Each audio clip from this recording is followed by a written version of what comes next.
Good morning students. सब लोग फटाफट जुड़ जाइए सो डैट कि हम स्टार्ट कर सकें। तो रोबोटिक्स में जो हम लोग अभी पढ़ेंगे थर्ड यूनिट के बारे में, जो हमारा था robotics drive system and controller, मतलब रोबोटिक्स को ड्राइव करने का क्या क्या सिस्टम है और उसको कंट्रोल करने का क्या क्या सिस्टम है। तो उसमें हमारा क्या क्या सिलेबस में है, जैसे फर्स्ट है आपका एक्चुएटर्स के बारे में, फिर है कंट्रोल सिस्टम के बारे में, किस टाइप का कंट्रोल सिस्टम यूज़ कर रहे हैं, फिर एसी सर्वो मोटर है और रोबोट का पाथ कंट्रोल है। राइट, तो इन सब चीज़ों के बारे में हम थर्ड यूनिट में देखेंगे। चलिए फटाफट स्टार्ट करते हैं। तो एक्चुएटर्स में क्या क्या रहेगा हमारा, टाइप ऑफ एक्चुएटर को हमने दो पार्ट में डिवाइड किया। एक हो गया आपका मोशन बेस्ड और दूसरा हो गया आपका सोर्स ऑफ एनर्जी बेस्ड, है ना। तो मोशन बेस्ड में कौन सा है, दो टाइप का मोशन होगा, एक लीनियर मोशन और एक रोटरी मोशन। और सोर्स ऑफ एनर्जी के टाइप में हमने तीन टाइप ऑफ से डिवाइड किया है, हाइड्रोलिक, न्यूमेटिक और इलेक्ट्रिकल। मतलब है कि किस सोर्स ऑफ एनर्जी से वो रोबोट मूव कर रहा है ना। तो तीन तरह का प्रिंसिपल उसमें लगा होगा, हाइड्रोलिक टाइप का, न्यूमेटिक टाइप का, इलेक्ट्रिकल टाइप का। राइट, अब आते हैं एक्चुएटर्स है क्या। तो एक्चुएटर क्या करता है कि necessary movement to the links through different joints of the manipulator. मैंने मैनिपुलेटर के बारे में पढ़ा था कि मैनिपुलेटर में क्या होता है, अलग अलग जॉइंट्स होते हैं, है ना। अलग अलग जॉइंट्स होते हैं, उसके अलग डिफरेंट आर्म्स होते हैं, मतलब डिफरेंट जॉइंट से डिफरेंट लिंक्स होते हैं, और लास्ट में एंड इफेक्टर लगा होता है, जहाँ पे ग्रीपर वगैरह लगा होता है जिससे हम ऑब्जेक्ट उठाते हैं। तो जहाँ जहाँ मतलब ये जॉइंट्स है, वहाँ वहाँ वहाँ एक मोटर लगा हुआ है ना। हर जॉइंट्स को, हर दो जॉइंट्स के बीच में एक लिंक्स होता है, तो हर आर्म को मूव कराने के लिए एक मोटर लगा होता है। तो उस मोटर को हम स्टार्ट कैसे करते हैं, वो मोटर वर्क कैसे करता है, तो उसका सोर्स ऑफ एनर्जी के अनुसार उसको हमने डिवाइड किया है। राइट, तो एक्चुएटर्स वही कहता है कि एक्चुएटर क्या करता है, provides necessary movement to the links through different joints of the manipulator. Manipulators का अलग अलग जॉइंट से लिंक्स को मूव कराता है। An actuator that is used in robot to make the wheel of the robot turn. मतलब actuator ऐसा काम करता है, मतलब ड्राइव कर सकता है ताकि कि रोबोट का जो है रोबोट का जो व्हील है वो घूम सके, ठीक है। और वो भी और क्या काम करता है, जो हमारा एंड इफेक्टर में जो ग्रीपर लगा हुआ है उसको ओपन और क्लोज कर सकता है, ठीक है। तो टाइप ऑफ एक्चुएटर के बारे में पहला हम पढ़ेंगे हाइड्रोलिक एक्चुएटर। हाइड्रोलिक एक्चुएटर में क्या होता है, जैसा कि मतलब नाम से ही स्पष्ट है, हाइड्रोलिक मतलब हम उसमें फ्यूल यूज कर रहे हैं, फ्यूल लिक्विड यूज कर रहे हैं, ठीक है। Hydraulic actuator definition is a device that is used to change the fluid pressure energy into mechanical is known as hydraulic actuator। मतलब क्या है, उस एक्चुएटर का मूव कराने के लिए हम लोग क्या करते हैं, फ्लूइड के प्रेशर एनर्जी को यूज करते हैं। राइट, मतलब एनी हाउ हमको क्या करना है, मैनिपुलेटर के आर्म्स को मूव कराना है। राइट, ठीक है। These actuators can produce very high force, क्या करता है, बहुत हाई फोर्स जनरेट करता है with compare to other type of actuator. मतलब जो डिफरेंट एक्चुएटर होते हैं उसके अलावा इसका फोर्स और टॉर्क ज़्यादा होता है। राइट, हाइड्रोलिक एक्चुएटर में क्या होता है, वो कहाँ यूज़ करते हैं, डिप्लॉय वेयर हायर स्पीडी, जहाँ पे ज़्यादा स्पीड की जरूरत है, एक्यूरेसी की जरूरत है और स्टेबिलिटी की जरूरत है, वहाँ पे हम लोग क्या करते हैं, हाइड्रोलिक एक्चुएटर का यूज़ करते हैं।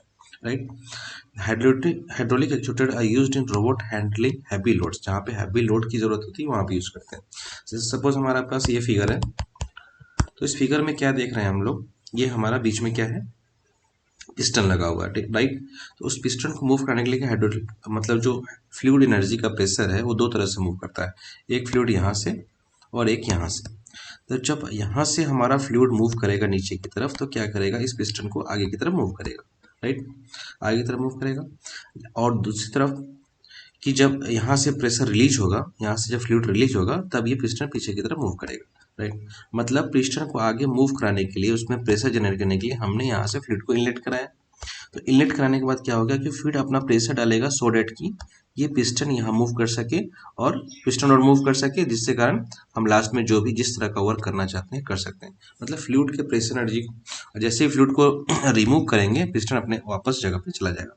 तो हाइड्रोलिक प्रेशर का यूज करके हम लोग क्या करते हैं, रोबोट्स के लिंक्स को मूव कराते हैं, जिससे कारण हम अलग अलग टास्क परफॉर्म कर सकते हैं। राइट, तो अब उसमें क्या हो रहा है, नेक्स्ट हम देखेंगे न्यूमेटिक एक्चुएटर। न्यूमेटिक एक्चुएटर में क्या होता है, हाइड्रोलिक एक्चुएटर टाइप का ही होता है, लेकिन इसमें क्या करते हैं हम लोग, जहाँ फ्लूइड है वहाँ पे एयर प्रेशर का यूज़ करते हैं। A pneumatic control valve actuator converts energy typically in the form of compressed air into mechanical motion। यानी हो तो हमको मैकेनिकल मोशन ही करना है रोबोटिक्स को मूव कराने के लिए, रोबोट को मूव कराने के लिए, है ना। तो मूव कराने के पीछे जो प्रिंसिपल है एक्चुएटर का वो पढ़ रहे हैं। पहले हमने पूछा हाइड्रोलिक एक्चुएटर, अब हमारा कंप्रेस्ड एयर एक्चुएटर, ठीक है। तो the motion can be rotary और लीनियर, इसमें हमारा मोशन रोटरी भी हो सकता है और लीनियर भी हो सकता है। लीनियर का मोशन फॉरवर्ड डायरेक्शन में, बैकवर्ड डायरेक्शन मूव करें, रोटरी का मोशन वो राउंड राउंड घूमेगा, ठीक है। Depending on the type of actuator, किस टाइप का एक्चुएटर यूज कर रहे हैं। A pneumatic actuator mainly consists of a piston or a diaphragm which develop the motion motive power, right। उसमें क्या होता है, एक पिस्टन होता है, डायफ्राम होता है, जिसमें एयर प्रेशर को यूज करके हम लोग उसको मूव कराते हैं। It's keeps the air in the upper portion of the cylinder, upper portion of जो सिलेंडर का होता है उसमें प्रेशर, अभी फिगर दिखाएंगे उसका। तो क्या करता है, it keeps the air in the upper portion of the cylinder allowing air pressure to force the diaphragm और पिस्टन, डायफ्राम का मतलब piston, to move the valve stem और rotate the valve control element, right. अब figure के हिसाब से इसको समझते हैं, राइट। जैसे फिगर है हमारा, क्या है, सप्लाई एयर करेक्शन यहाँ से है। अब जैसे हमको ये कंट्रोल वाल्व को मूव करना होगा, इस कंट्रोल वाल्व को मूव करना होगा, तो हम क्या करेंगे, एयर प्रेशर का यूज करके, एयर प्रेशर का यूज करेंगे। एयर प्रेशर का यूज करने से क्या करेगा, ये स्प्रिंग कंप्रेस होके हमारा जिस टाइप से मूवमेंट चाहते हैं हम कंट्रोल वाल्व का, उस टाइप से मूव करेंगे।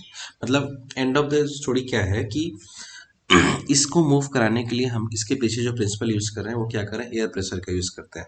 एयर प्रेशर का यूज करने से हमारा स्प्रिंग में रोटेशन होगा और उसके हिसाब से हम मूव कर लेंगे कि कितना ज़्यादा हमको आगे पीछे मूव करना है, उस हिसाब से प्रेशर उस पर डेवलप करेंगे, राइट। उसके डिफरेंट सिस्टम है, कंट्रोल वाल्व है, हमारा स्टेम है बीच का, हमारा लोकल पोजिशन इंडिकेटर है कि कितना, किस मतलब पोजिशन में कितना, किसी ऑब्जेक्ट को होल्ड करने के लिए हमको कितना मूव करना है, तो यहाँ पे हम लोकल पोजिशन इंडिकेटर से देखेंगे। स्प्रिंग हमारा, और ये हमारा अलग अलग चैम्बर है, लोअर चैम्बर और अपर चैम्बर, मतलब एयर प्रेशर के नीचे का, मतलब जहाँ से प्रेशर इनलेट हो रहा है वो अपर चैम्बर हो गया और नीचे वाला लोअर चैम्बर हो गया, राइट। तो हो गया हमारा न्यूमेटिक एक्चुएटर। तीसरा है हमारा इलेक्ट्रिक एक्चुएटर, वही प्रिंसिपल है।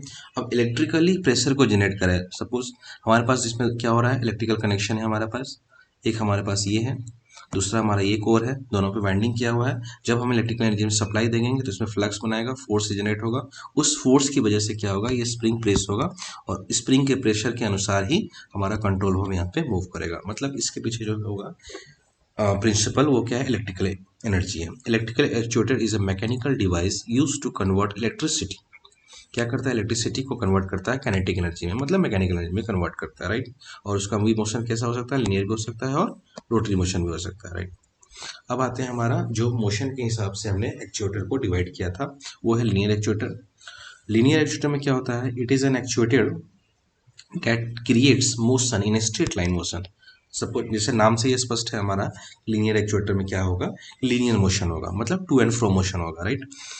Mechanical actuator typically converts rotary motion of a control knob or handle into linear displacement via screw end or gears to which the knob or handle is attached, ठीक है। तो linear actuator में होता क्या है, जैसे हमारे पास ये एक फिगर दिया हुआ है, राइट। तो उसमें क्या होता है, जैसे हमको इसको मूव कराना है तो हमारे पास, जैसे हमने न्यूमेटिक एक्चुएटर में पढ़ा था और हाइड्रोलिक वाले में, कि इनलेट कराते हैं हम लोग, ठीक है, और यहाँ पे इनलेट कराते हैं, आउटलेट कराते हैं, ठीक है। तो जैसे ही हमारा फ्लूइड प्रेशर यहाँ से इनलेट करेगा तो क्या करेगा, पिस्टन को आगे की तरफ मूव करेगा, राइट। और यहाँ से जब फ्लूइड निकालेंगे तो वापस पिस्टन अपने गंतव्य स्थान पे पहुँच जाएगा, राइट। तो इसका जो मोशन हो रहा है, इस प्रिंसिपल के पीछे जो मोशन आ रहा है वो सिर्फ लीनियर मोशन हो रहा है। मतलब ये जो रोबोट्स का जो लिंक है वो या तो आगे जा रहा है या पीछे जा रहा है, और प्रिंसिपल क्या हो रहा है, या तो एयर प्रेशर लगेगा यहाँ पे या फ्लूइड प्रेशर लगेगा, ठीक है। एयर प्रेशर लगेगा तो यहाँ भी एयर रहेगा और यहाँ भी रहेगा, फ्लूइड भी रहेगा तो यहाँ फ्लूइड भी रहेगा और यहाँ भी फ्लूइड रहेगा, राइट। तो फ्लूइड और एयर प्रेशर का यूज करके हम लोग लीनियर एक्चुएटर का काम कर सकते हैं, राइट। तो मोशन के अनुसार लीनियर एक्चुएटर हो गया, और एक होता है हमारा रोटरी एक्चुएटर। तो रोटरी एक्चुएटर में नाम से स्पष्ट है, उसमें क्या होगा कि वो रोटेशनल मोशन करेगा, that produce rotary motion of a torque, ठीक है। तो रोटरी मोशन कराने के लिए हम लोग क्या किया, हमारे पास स्प्रिंग है हमारे पास, और पीछे हम लोग कौन सा प्रेशर लगा रहे हैं, एयर प्रेशर लगा रहे हैं। तो एयर प्रेशर लगाने के बाद हमारा क्या हो रहा है, जो इसमें मोशन हम लोग करवा रहे हैं वो कौन सा मोशन करवा रहा है, रोटरी मोशन करवा रहा है, राइट। तो मतलब सिंपल सा स्पष्ट है, जो लीनियर मोशन होगा लीनियर मोशन होगा, रोटरी एक्चुएटर में क्या होगा, रोटरी मोशन होगा। और प्रिंसिपल हम लोग का यूज कर सकते हैं, फ्लूइड का यूज कर सकते हैं, एयर प्रेशर का यूज करते हैं, राइट। अब आते हैं एक्चुएटर के बाद हमारा क्या है, कंट्रोल सिस्टम। तो कंट्रोल सिस्टम में क्या है, तो जैसे हमने मूवमेंट करा दिया, तो मूवमेंट ऐसा तो नहीं है रैंडम डायरेक्शन मूव करेगा कोई कहीं भी, चाहे तो कितना भी मूव कराना है, तो उसको हमको कंट्रोल तो करना पड़ेगा ना कि किस ऑब्जेक्ट को उठाने के लिए, किस टास्क को परफॉर्म करने के लिए कितना उसको मूवमेंट होना चाहिए और कहाँ तक उस रोबोट को जाना चाहिए। तो उसके लिए हमको कंट्रोल सिस्टम की जरूरत है। तो कंट्रोल सिस्टम कर क्या रहा है, regulate and command the function of the robot in under the achieve the desired result. जो हमने टास्क उसको दिया है, जो टास्क उसको परफॉर्म कराया है, उसको सही काम से करने के लिए हमको कंट्रोल का जरूरत है उसको।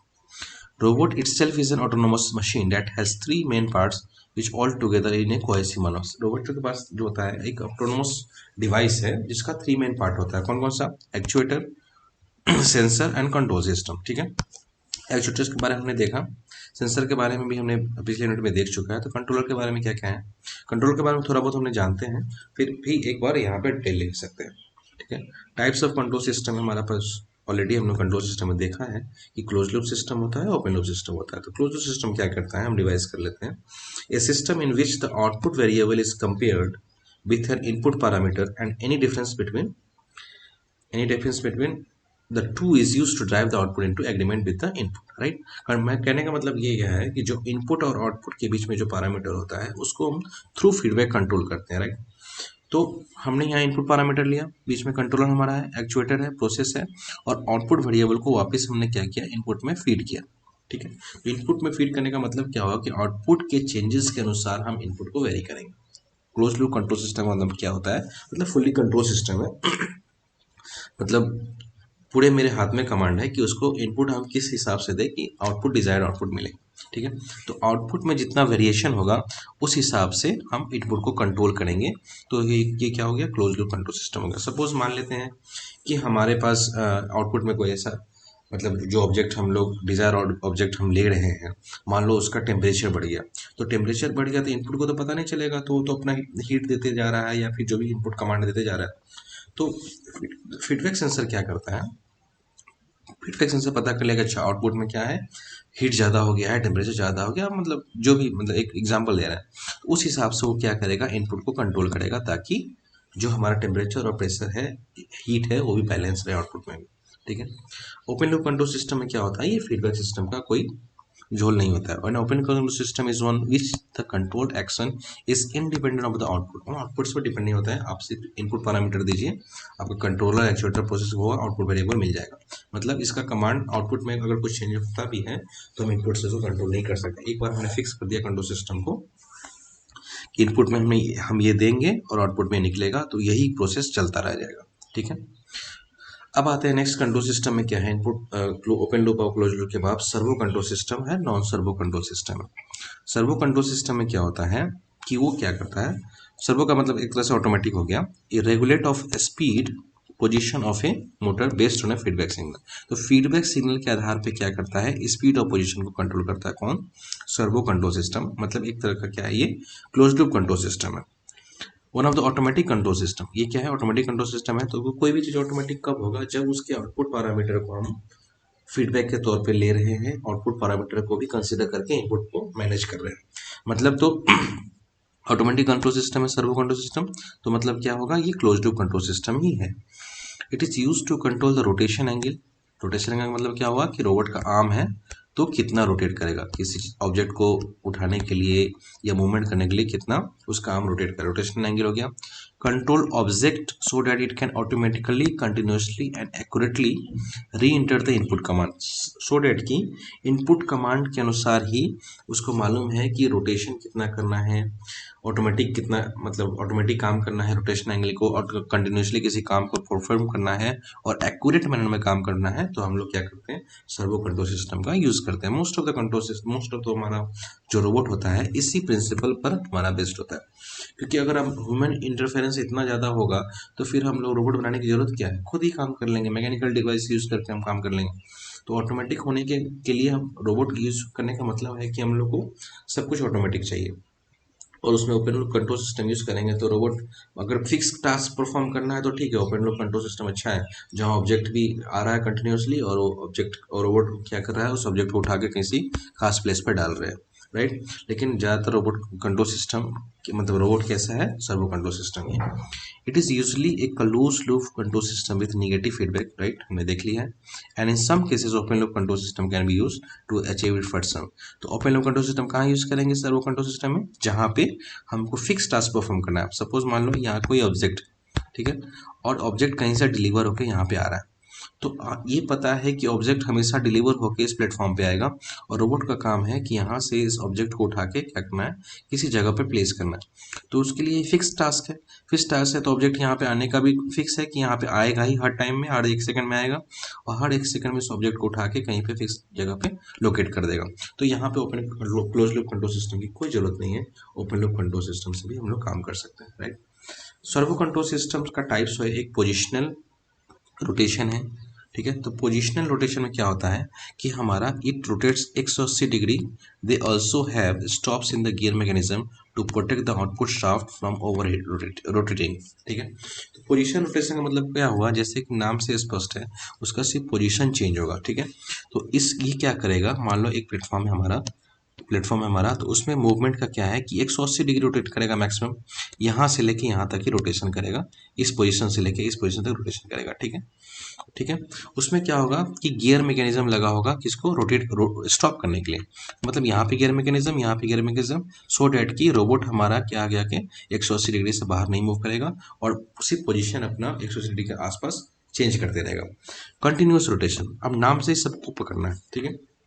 कंटिन्यूस रोटेशन का मतलब क्या हुआ कि it is a servo that does not have a limit on it's range of motion. अब क्या कि कंटिन्यूसली वो रोटेट करेगा, कंटिन्यूसली मूव करेगा, मतलब कोई लिमिट नहीं है उसके मोशन की रेंज को, मतलब मूव कर रहा है तो मूव करते जा रहा है, करते जा रहा है, करते जा रहा है। Instead of having the input signal determine which position the servo should rotate to, the continuous rotation also servo relates the input to the speed of the output and direction, ठीक है। तो हम सर्वो रोटेशन में, continuous rotation में क्या है कि हम वो कितना रोटेट करेगा उस पर कंट्रोल ना करके हम लोग क्या करते हैं, उसके स्पीड पे और डायरेक्शन पे कंट्रोल करते हैं। सपोर्ट की किस स्पीड से उसको कंटिन्यूस रोटेट करना है और किस डायरेक्शन में रोटेट करना है, ये हम लोग क्या करते हैं उसमें कंट्रोल करते हैं सर्वो कंट्रोल सिस्टम में, ना कि उसके मोशन को कंट्रोल करते हैं कि हाँ भाई कितना एंगल मूव करेगा, उसको कंटिन्यूस मूव करना है, ठीक है। मान लेते हैं कि कोई हमको क्या करना है, कहीं पे हमको राउंड शेप में पेंटिंग करनी है रोबोट के, एंड इफेक्टर ऐसा लिखा हुआ, राउंड शेप में हमको पेंटिंग करनी है। मतलब क्या है कि एक गोल ऑब्जेक्ट है, उसके अंदर हमको पेंटिंग करनी है, तो रोबोट का आर्म इसके अंदर जाएगा और कंटिन्यूसली रोटेट करके पेंटिंग का जो स्प्रे है इस पर स्प्रे करेगा। मतलब क्या है कि वो कितना रोटेट कर, उसको मतलब नहीं, उसको कंटिन्यूस राउंड शेप में रोटेट करना है, ठीक है, और किस स्पीड से पेंटिंग करनी है, किस जगह पे करनी है, वो हम लोग कंट्रोल कर लें। अब लीनियर रोटेशन में क्या है, नाम से स्पष्ट है, वो क्या होगा, लीनियर डायरेक्शन में मूव करेगा to and fro. It uses rack and pinion mechanism to change their output. The rack and pinion converts rotary motion to linear motion. Rack and pinion क्या करता है कि रोटरी मोशन को क्या करता है, लीनियर मोशन में कन्वर्ट कर सकता है, मतलब ओवर हमारा लीनियर मोशन हो जाएगा। सपोज ये प्लेटफॉर्म है हमारा, ठीक है, और क्या कर रहा है, रोटरी मोशन को लीनियर मोशन में कन्वर्ट कर रहा है। रैक एंड पिनियन का मतलब क्या, ये रैक हो गया, और इसमें एक गोल ये है हमारा, क्या बोलते हैं, जिसमें टीथ बने होते हैं, और इसमें भी टीथ बने हुए हैं, है ना, रैक एंड पिनियन में। तो ये हमारा रोटरी मोशन करेगा, ये रोटरी मोशन करेगा, इसके अलोंग करेगा, इसके अलोंग करेगा, तो जैसे जैसे ये आगे मूव करेगा कि इसका नीचे वाला जो प्लेटफॉर्म है वो आगे की तरफ मूव करेगा, राइट। तो ये रोटरी हो गया और ये लीनियर मोशन हो गया, ठीक है। तो रोटरी मोशन को लीनियर मोशन में कन्वर्ट किया रैक एंड पिनियन, ये रैक एंड पिनियन का हमारा, रैक एंड पिनियन का क्या है, कॉम्बिनेशन, जो कि रोटरी मोशन को लीनियर मोशन में कन्वर्ट कर सकता है। तो 3 तरह का हमारा हुआ सर्वो कंट्रोल सिस्टम, एक पोजिशनल हो गया, एक कंटिन्यूस हो गया, और एक लीनियर मोशन हो गया। नॉन सर्वो कंट्रोल सिस्टम में क्या है, usually control by limit switches और by begging into a stop at each sides of swing। Non servo control system का मतलब क्या है कि हमको किसी लिमिट स्विचेस और मैकेनिकली इसको क्या होगा, रोकना पड़ेगा, स्टॉप करना पड़ेगा। It they operate on very simple switching और लिमिटिंग ऑफ देयर आर्म्स। मतलब क्या है, एक सिंपल स्विच और लिमिट के अनुसार ही इसके आर्म्स को हम कंट्रोल कर सकते हैं। नॉन सर्वो रोबोट्स आर, ये क्या है, सिंपल होता है, उसमें क्लोज लूप कंट्रोल सिस्टम होगा, limited movement using mechanical stop use करके लिमिटेड मूवमेंट होगा, क्योंकि लिमिटेड मूवमेंट नहीं होगा तो इसको फिर कंट्रोल सिस्टम का जरूरत पड़ेगा। कौन सा control system? Servo control system या क्लोज लूप कंट्रोल सिस्टम। ठीक है, मतलब एक फिक्स टास्क परफॉर्म करने के लिए ही ठीक है नॉन सर्वो कंट्रोल सिस्टम या open loop open control open loop मतलब जो भी है क्लोज मतलब control system. Good for repetitive task, जैसा कि हमने बताया कि किसी रिपीटेटिव टास्क को बार बार परफॉर्म करना है, जो हमने वो एग्जांपल दिया था ना, वो क्या बोलते हैं, ऑब्जेक्ट को मूव करने वाला। तो रिपीट करना है बार बार एक ही टास्क को, उसको सारा दिन परफॉर्म करना है, तो उसमें क्लोज लूप कंट्रोल सिस्टम की कोई जरूरत नहीं है। Simple to understand, operate and maintain, simple सी बात है, क्लोज लूप कंट्रोल सिस्टम तो है नहीं, तो सिंपल इसका कंस्ट्रक्शन भी होगा, ऑपरेट करना सब कुछ सिंपल होगा। बस ये ध्यान रखना है कि वो लिमिटेड टास्क परफॉर्म करेगा या रिपीटेड टास्क परफॉर्म करेगा, है ना। तो आउटपुट में उसका कोई कंट्रोल नहीं होगा। अगर मान लेते हैं इनपुट नहीं भी आ रहा है उसकी जगह पे, एंड इफेक्टर के पास इनपुट नहीं भी आ रहा है, उसके बाद भी वो टास्क करते रहेगा। जब टास्क आ जाएगा फिर वो मतलब ऑब्जेक्ट को उठाएगा, लेकिन नहीं भी आएगा तो भी वो ऐसा परफॉर्म करेगा कि हम ऑब्जेक्ट उठा ही रहे हैं। ब्लॉक डायग्राम क्या है इसका, कौन सा ब्लॉक डायग्राम होगा, क्योंकि इसमें फीडबैक लगा हुआ है, तो ये हो गया सर्वो कंट्रोल सिस्टम का ब्लॉक डायग्राम, जो कि हम पहले भी देख सके हैं। जो क्लोज लूप कंट्रोल सिस्टम का जो डायग्राम था उसी हिसाब से है, तो हम लोग क्या किया, आउटपुट के हिसाब से हम लोग इनपुट को कंट्रोल कर रहे हैं, राइट। सर्वो मैकेनिज्म में क्या है, इसे an automatic close loop control system, ये भी हम पहले देख चुके हैं। सर्वो मैकेनिज्म मतलब सर्वो कंट्रोल सिस्टम का मैकेनिज्म है, sometimes shorten to as servo. Servo mechanism को ही शॉर्टकट नाम दिया गया servo. Is used for error sensing of negative feedback to correct the performance of the mechanism. The device is controlled by a feedback signal generated by comparing output signal and reference input signal.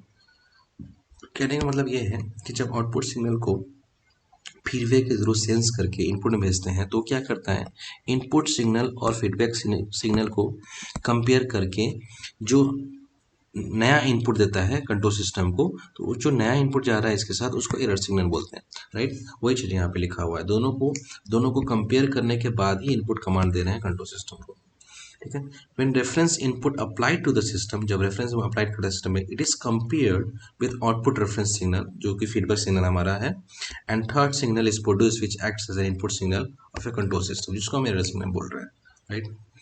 Motor के बारे में जानते हैं, जो कि शुरू में first slide में हमने देखा था सर्वो मोटर के बारे में। सर्वो मोटर क्या है, एक तरह का कंट्रोल मोटर है, क्योंकि सर्वो नाम से ये स्पष्ट है, सर्वो नाम जहाँ था मतलब वो कंट्रोल चीज है ना।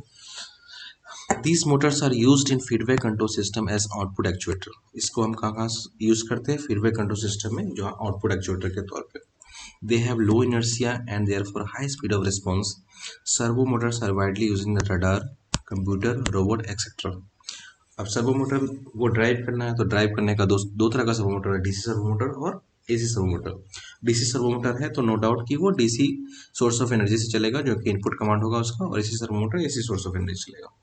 DC servo motor are separately excited DC motor और परमानेंट मैग्नेट डीसी मोटर, ठीक है। तो दो टाइप में मैंने इसको डिवाइड कर दिया, सेपरेटली एक्साइटेड, जो भी जब आप मशीन का क्लास करेंगे, जब जो जिन्होंने मशीन क्लास किया उनको पता होगा कि सेपरेटली एक्साइटेड डीसी मोटर क्या होता है और परमानेंट मैग्नेट डीसी मोटर क्या होता है। मतलब डीसी मोटर को चलाने के लिए, एक्साइट करने के लिए दो सिस्टम है, एक सेपरेटली एक्साइटेड मतलब अलग से उसको डीसी पावर देना है उस मोटर को स्टार्ट करने के लिए, और परमानेंट मतलब क्या है कि वहाँ प्लस माइनस का मतलब क्या है, अलग से सोर्स देके हमने नॉर्थ और साउथ पोल बना लिया।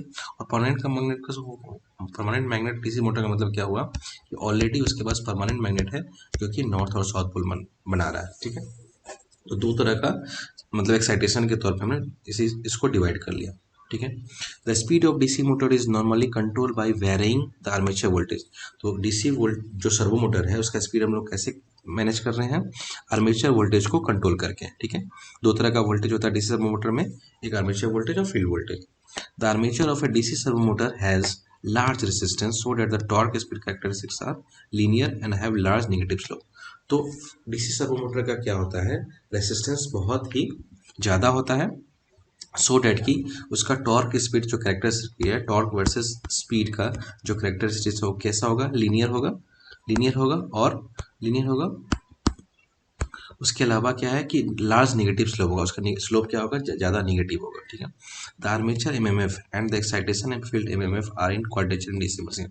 अब आर्मेचर एमएमएफ का मतलब हुआ कि एमएमएफ दो तरह का होगा, एक आर्मेचर का होगा और एक फील्ड का होगा। तो दोनों क्या होगा, आपस में 90 डिग्री का एंगल बनाएंगे। और उस 90 डिग्री का एंगल बनाने का मतलब क्या हुआ कि उसका जो टॉर्क रिस्पॉन्स होगा बहुत ही फास्ट होगा।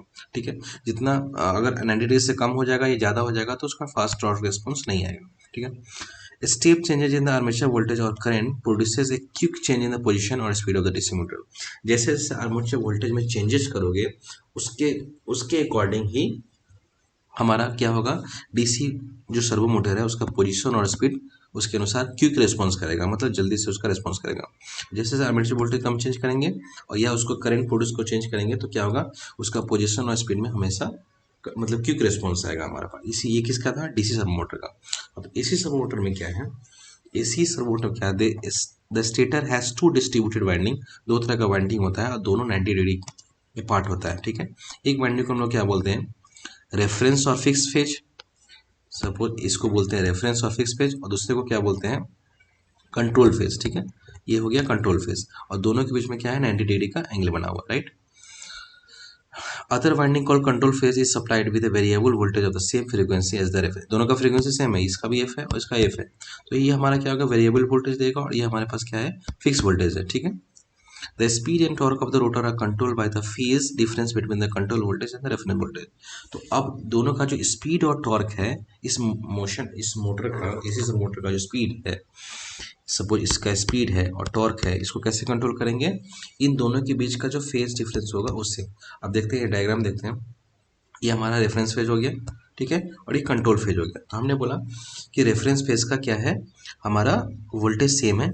ठीक है, और कंट्रोल फेज में हम क्या करते हैं, वेरिएबल वोल्टेज दे रहे हैं। ठीक है, इसका फिक्स वोल्टेज हो गया, इसका वेरिएबल वोल्टेज होगा। अब हम क्या करें, इसका एंगल चेंज, मतलब दोनों के बीच दो वाइंडिंग है और स्पेस डिस्प्लेसमेंट कितना है, दोनों का 90 डिग्री है। स्पेस डिस्प्लेसमेंट मतलब कितना है, जो एंगल हम लोग देख सकते हैं वो हो गया स्पेस डिस्प्लेसमेंट। और आप क्या कर रहे हैं, इसके इसके दोनों के बीच में जो फेज डिफरेंस होगा, सपोज ये 90 डिग्री का एंगल है और 0 डिग्री का एंगल, तो इस फेज डिफरेंस को चेंज करके इसका हम स्पीड और टॉर्क को क्या करेंगे, कंट्रोल करेंगे। क्योंकि एनी हाउ जो मोटर हम चला रहे हैं, वो एसी सर्वो मोटर हो या डीसी सर्वो मोटर हो, हमें उसका स्पीड चेंज करते रहना है, उसका टॉर्क चेंज करते रहना है, इसके अकॉर्डिंग जो हमको टास्क परफॉर्म करना है इसके अकॉर्डिंग। तो वही चीज लिखा हुआ है, speed and torque of the rotor control by the phase difference between the control voltage and the reference voltage. मतलब इसका फेज एंगल और इसका फेज एंगल में जो डिफरेंस होगा, उस डिफरेंस के अकॉर्डिंग हम लोग क्या करेंगे, इसका स्पीड और टॉर्क को चेंज करेंगे। ठीक, अब आते हैं स्टेपर मोटर में। जैसा कि नाम से स्पष्ट है, स्टेपर मोटर मतलब है उसका मूवमेंट का होगा, स्टेप बाय स्टेप वो मोटर क्या करेगा, मूव करेगा। ठीक है, इनपुट कमांड इस तरह से देंगे ताकि सपोज ये मोटर है हमारा, इसका मूवमेंट है स्टेप बाय स्टेप, मतलब किसी स्टेप है, यहाँ पे मूव किया, इतना मूव किया, फिर इतना मूव किया, फिर इतना मूव किया, इस तरह से स्टेप बाय स्टेप मूव करेगा। द स्टेपर और stepping motor has a rotor movement in discrete steps, मतलब समझ लो कि, मतलब सपोज एक मोटर है, उसका 30 डिग्री मूव किया। ठीक है, फिर अगला पल्स देंगे तब 30 डिग्री मूव करेगा, फिर अगला पल्स देंगे तब 30 डिग्री मूव करेगा, मतलब स्टेप बाय स्टेप मूव करेगा। ठीक है, the angular rotation is determine the number of pulses fade into the control circuit, number of pulses कितना दे रहे हैं कंट्रोल सर्किट में एज ए इनपुट। ठीक है, सपोज ये इनपुट कमांड है हमारा स्टेपर मोटर का, तो जैसे जैसे इनपुट देते जाएंगे उसका आउटपुट चलेगा। आउटपुट कैसे मूव करेगा, मोटर है तो स्टेप बाय स्टेप मूव करेगा, सपोज जैसे हमने बताया यहाँ पे। ठीक है, द स्टेप नंबर और resolution of A motor is number of step it makes into one revolution of the rotor, मतलब एक पूरा रेवोल्यूशन में कितने स्टेप्स को कवर कर रहा है उसको हमको क्या बोलेंगे, स्टेप नंबर बोलेंगे। किसमें, स्टेपर मोटर में। The stepper motor is known for its property of converting A train of input pulses into a precisely defined increment in the shaft rotation position। Suppose एक पूरा रोटेशन करना है। ठीक है, अब पूरा रोटेशन करने में किसी मोटर को बहुत सारे स्टेप्स को फॉलो कर रहा है, छोटे छोटे स्टेप्स है, मान लो 30-30 डिग्री का स्टेप्स है, 30-30 डिग्री का स्टेप्स है तो कितना मूवमेंट करेगा, 360 डिग्री एंगल बनाना है, 30-30 डिग्री का एक स्पेस हो रहा है सपोज, तो ये कितना होगा, 12 स्टेप्स करेगा ना। तो 12 स्टेप्स मतलब स्टेप नंबर इसका कितना हो गया, स्टेप नंबर हमारा हो गया इसका 12। तो 12 स्टेप्स करने के लिए उसको 12 बार क्या करना होगा, हमको इनपुट पल्सेस देना पड़ेगा, तभी 12 डिग्री का, सॉरी 12 बार वो क्या करेगा, स्टेप मूव करेगा। ठीक है, each pulses rotate the shaft through a fixed angle, सब ये जो कि हमने बता दिया कि हर पल्स क्या करेगा, फिक्स्ड एंगल को रोटेशन करने का। 30 डिग्री तो हमने बना लिया, तो हर मोटर जिस तरह का हमको मोटर चाहिए उस हिसाब से मैंने उसका स्टेप डिफाइन कर देंगे। जैसे जैसे इनपुट देते जाएंगे वो एक एक स्टेप आगे बढ़ते चला जाएगा वो स्टेपर मोटर। रोबोट है मेनी एक्चुएटर, रोबोट के पास क्या होता है, रोबोट पाथ कंट्रोल में हम लोग देख रहे हैं, रोबोट के पास क्या होता है, बहुत सारा एक्चुएटर होता है, each of which moves a single joints, और हर एक्चुएटर क्या करता है, अलग अलग जॉइंट्स को मूव कराएंगे। ठीक है, मतलब कहने का मतलब हमारे पास कोई मैनिपुलेटर है, ये हमारा उसका बेस हो गया। ठीक है, यहाँ पे एक जॉइंट्स हो गया, फिर यहाँ पे एक जॉइंट्स हो गया, फिर लास्ट में मान लेते हैं कि एंड इफेक्टर लगा हुआ है। ठीक है, ऑब्जेक्ट को उठाने के लिए। तो हर जॉइंट्स को, इसको मूव करने के लिए एक मोटर यहाँ पे लगा हुआ है, इसको मूव करने के लिए एक मोटर यहाँ पे लगा हुआ है, फिर इसको मूव करने के लिए एक मोटर लगा हुआ है, लास्ट में एंड इफेक्टर के लिए भी एक मोटर लगा हुआ है। तो हर मूवमेंट को मतलब ज्वाइंट करने के लिए हमारे पास एंड इफेक्टर लगा हुआ है। The combined movement of all the robot joints creates the path. अब जब कंबाइंड मूवमेंट पूरा मोटर का जब होगा, ठीक है, सारे जॉइंट्स का होगा, तो उसको एक पाथ कहते हैं, मतलब एक पाथ को फॉलो कर रहा है, right. The human robot user is only interested in the path of the end effector. तो जो ह्यूमन रोबोट होता है, जिसके मतलब जो मानव के शेप का होता है, वो किस पे इंटरेस्ट होता है, पाथ। पाथ का मतलब हो गया कि टोटल यहाँ से लेकर यहाँ तक, मतलब टोटल मूवमेंट पे डिपेंड करता है। उसको कोई मतलब नहीं कि हाँ उसका वृस्ट कहाँ पे मूव करेगा, उसका आर्म कहाँ पे मूव करेगा, उसका मतलब शोल्डर कहाँ मूव करेगा, उसका मतलब नहीं है। एनी हाउ किस पाथ पे वो कितना रोटेशन करके काम कर रहा है। ठीक है, the robot path control can be done in different ways. Robot path control can be done in different ways. कैसे कैसे, एक हो गया point to point. Point to point का मतलब क्या हुआ कि पॉइंट टू पॉइंट वो कंट्रोल करेगा। तो point to point robot is capable of moving from one point to another point. The location are recorded in the control memory. ठीक है, मतलब एक पॉइंट, एक फिक्स पॉइंट से किसी दूसरे फिक्स पॉइंट पे जाने के लिए कहते हैं point to point control method. ठीक है, मतलब कहने का मतलब है एक non servo control system type का हो गया, जो कि open loop control system use करता है, और एक पॉइंट से दूसरे पॉइंट तक एक फिक्स पाथ को फॉलो करेगा। ठीक है, जैसे कि अब देख लेते हैं हम लोग, point to point robot do not control the path to get from one point to the next point. अब क्या करता है, पॉइंट टू पॉइंट जो रोबोट होता है वो पाथ को कंट्रोल नहीं करता है, बस वो उसको क्या इंटरेस्टेड है, स्टार्टिंग पॉइंट और एंडिंग पॉइंट में ही इंटरेस्टेड है। ठीक है, जैसे कि कंपोनेंट इंसर्शन, मतलब किसी ऑब्जेक्ट में कंपोनेंट को इंसर्ट करना है। ठीक है, कंपोनेंट को कहीं डालना है, या फिर सब जो कोई केमिकल सॉल्यूशन है उसमें कोई दूसरा सॉल्यूशन डालना है उसमें। स्पॉट वेल्डिंग, स्पॉट वेल्डिंग का मतलब क्या कि एक फिक्स टास्क, दो ऑब्जेक्ट हमारा, दोनों के बीच में स्पॉट वेल्डिंग करना है यहाँ पे। तो यहाँ पे मतलब पॉइंट टू पॉइंट हो गया कि मतलब इस पता है कि इसी जगह पे हमको वेल्डिंग करना है, तो आप इधर से इसको ऑब्जेक्ट देते इधर से ऑब्जेक्ट दे दीजिए, वेल्डिंग का काम कौन कर देगा, रोबोट कर देगा। होल ड्रिलिंग, मतलब होल ड्रिलिंग मतलब जहाँ जब ड्रिल करना है। मशीन लोडिंग और अनलोडिंग, सामान को लोड और अनलोड करना। और असेंबली ऑपरेशन, असेंबली ऑपरेशन मतलब क्या कि जहाँ पे वही नट बोल्ट स्क्रू वगैरह जो कसते हैं ना, वहाँ पे सपोज मान लेते हैं किसी चीज़ को असेंबल करना है, फिक्स टाइप का ऑब्जेक्ट हमारा, उसको असेंबल करना है। ये हमारा दो ऑब्जेक्ट है, दोनों के आपस में असेंबल करना है, तो उसको फिक्स टास्क है ना, पॉइंट टू पॉइंट करना मतलब है कि एक फिक्स जगह पे वो करके अपना काम करेगा। उसको मतलब है डेस्टिनेशन उसका क्या है और एंड स्टार्टिंग पॉइंट क्या है। अब आते हैं continuous path control. Continuous path control मतलब क्या हुआ, capable of performing movement along the control path with continuous path from one controller. One, the robot can stop at any specific point along the path control.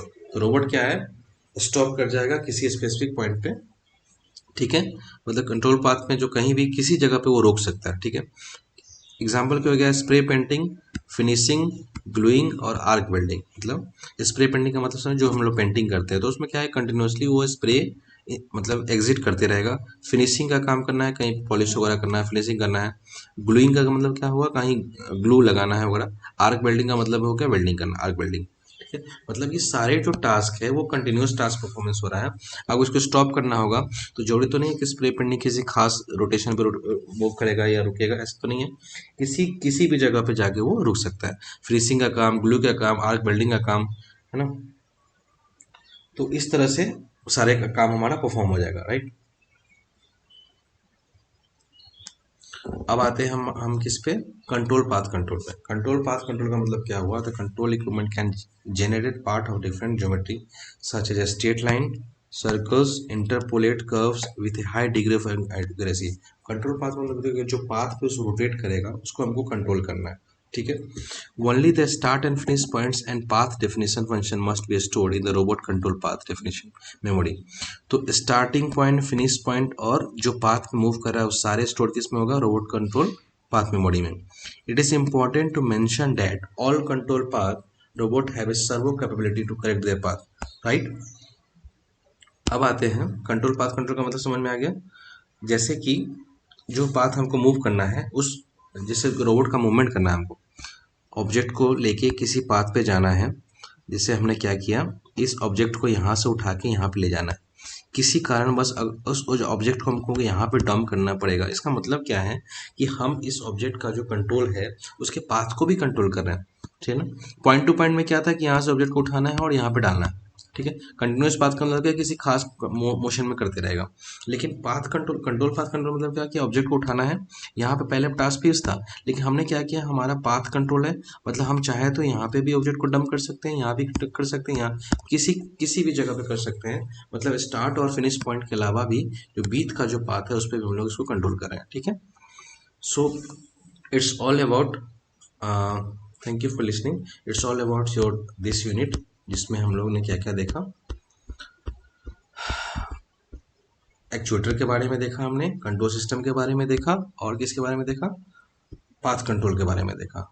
So we will meet in the next lecture with your last unit, that is 5th unit, right? So till then stay tuned, and अगर आपका कोई doubt है तो आप comment box में लिख दीजिए, उसको रिप्लाई कर दिया जाएगा। Thank you.